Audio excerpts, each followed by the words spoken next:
Assalamualaikum warahmatullahi wabarakatuh.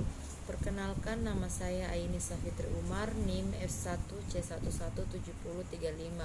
Saya akan mempresentasikan ujian tengah semester Biokimia Pangan. Yang pertama yaitu reaksi pencoklatan. A. Jelaskan jenis atau kelompok reaksi pencoklatan serta berikan contoh. Reaksi pencoklatan atau browning dapat dibedakan menjadi reaksi pencoklatan enzimatis dan reaksi pencoklatan non-enzimatis. Reaksi pencoklatan enzimatis adalah proses kimia yang terjadi pada sayuran dan buah-buahan oleh enzim polifenol atau melanin. Sebagai contoh, ketika memotong buah apel atau pisang, selang beberapa saat bagian yang dipotong tersebut akan berubah warna menjadi coklat. Ya, kita dapat lihat di sini, ini adalah reaksi pencoklatan enzimatis. Yang kedua yaitu reaksi pencoklatan non-enzimatis yang terjadi karena adanya reaksi antara gula bereduksi dengan gugus amina bebas dari asam amino atau protein. Contoh proses karamelisasi pada gula, yaitu 5 proses pencoklatan yang disebabkan karena bertemunya gula, reduksi dan asam amino atau penyusun protein pada suhu tinggi dan waktu lama. B yaitu keuntungan dan kerugian reaksi pencoklatan.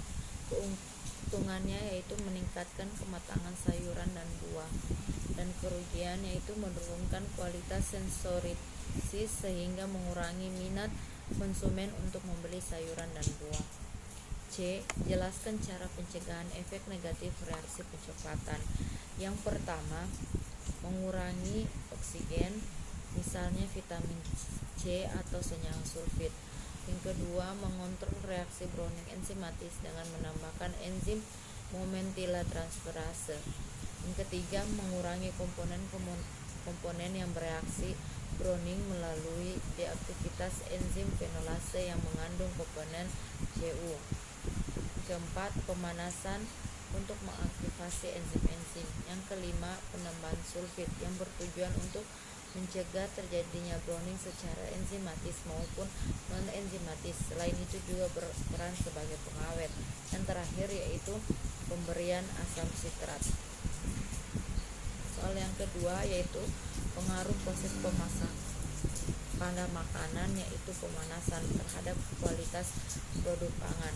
Pertama yaitu protein. Protein jika dipanaskan akan mengalami denaturasi, kemudian daya cernanya akan naik. Protein pada suhu tinggi akan menjadi rusak dan daya cerna akan turun.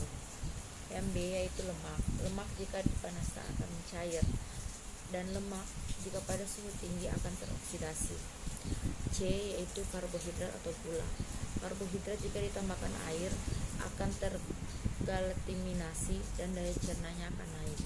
Kemudian gula pada suhu tinggi akan mengalami karamelisasi dan daya cernanya akan turun. Yang ketiga yaitu peran enzim untuk industri pangan. Contoh industri yang saya pilih yaitu industri pembuatan gula silosa. Enzim yang terlibat adalah enzim silanase. Pemanfaat silanase sebagai gula silosa yaitu untuk menghidrolisis silan menjadi gula silosa. Konsumsi penderita diabetes, campuran pasta gigi, dan pemanfaatan silanase untuk makanan dan minuman untuk menjernihkan jus, ekstrak kopi, minyak nabati, dan pati. Soal yang keempat yaitu emulsi pada pangan.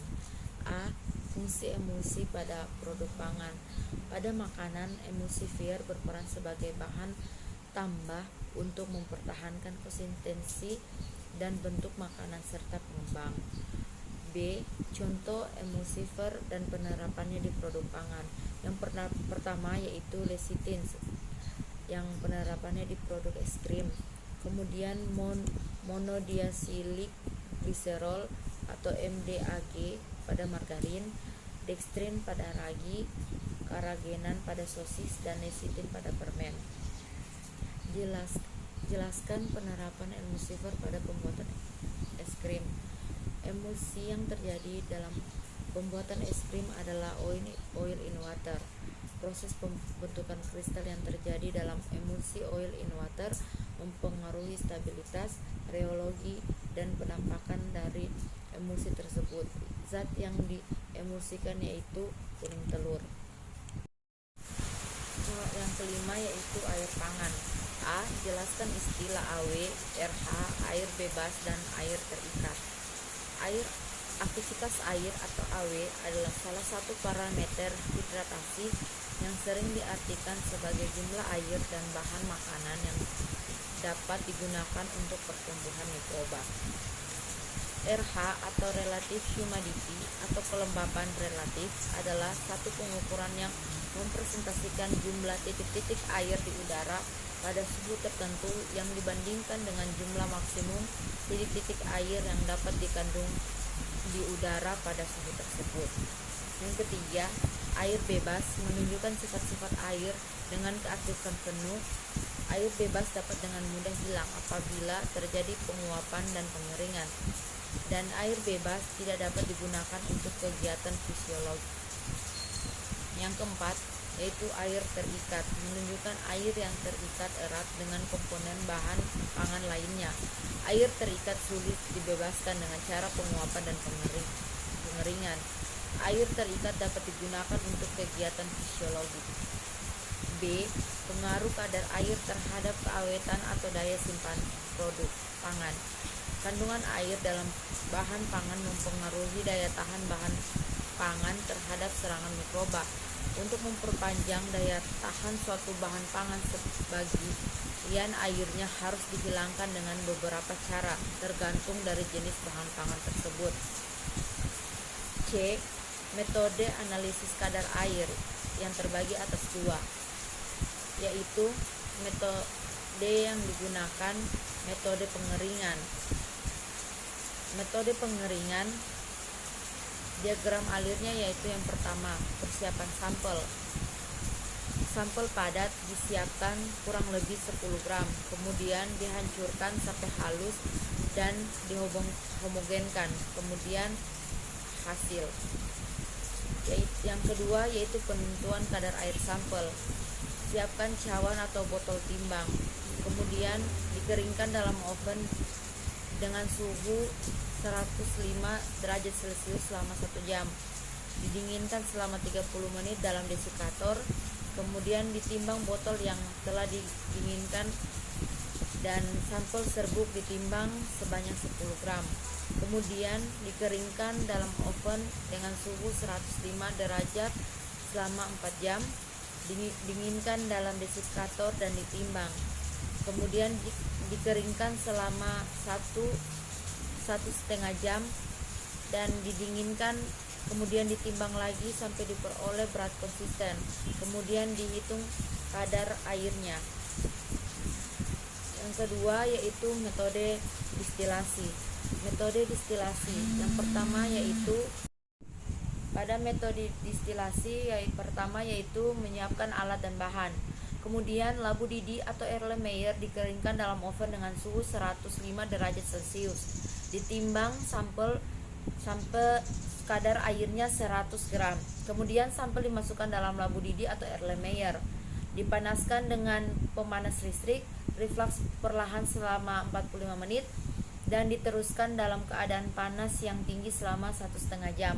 Kemudian dibaca volume air yang didestilasi, kemudian dihitung persen kadar airnya. Perhitungan kadar air dengan menggunakan rumus kadar air sama dengan W1 kurang W2 dibagi dengan W1 kurang W3 kali 100%, di mana W1 yaitu berat sampel basah tambah cawan, W2 berat sampel kering tambah cawan, dan W3 yaitu berat cawan. Kelebihan dan kekurangan dua metode tersebut yaitu metode oven. Kelebihannya sangat sederhana, relatif cepat, dan dapat digunakan untuk jumlah sampel yang banyak. Kekurangan, dekomposisi selama pengeringan, penguapan komponen volatil. Metode distilasi, kelebihannya transfer panas efektif dan efisien, penghilangan air lebih cepat, kerusakan oksidasi lebih rendah, dan kekurangannya itu jumlah sampel yang dapat dianalisis bersamaan sedikit. Racun pangan. Jenis kelompok racun pangan. Yang pertama yaitu cemaran logam beracun, cemaran mitoksit, racun pada ikan dan kerang-kerangan, dioksin dan dioksin like PCB, racun tanaman dan zat kimia beracun. Sebutkan dan jelaskan metode yang dapat dilakukan untuk menghilangkan racun ubi kayu. Dikupas, direbus, dikeringkan, difermentasi, dan mengekstrak pati. Yang terakhir yaitu metabolisme terhadap pangan. A. Keuntungan terhadap kualitas pangan. Yang pertama, dendeng ragi disimpan pada suhu kamar selama 4-7 hari tanpa mengalami kerusakan. 2. Pengasapan ikan penampakannya menjadi lebih mengkilat. B. Kerugian terhadap kualitas pangan, yaitu penurunan berat daging, berkurangnya kelezatan, dan berkurangnya nilai gizi. Sekian presentasi ujian tengah semester biokimia dari saya. Lebih dan kurangnya mohon dimaafkan. Wassalamualaikum warahmatullahi wabarakatuh.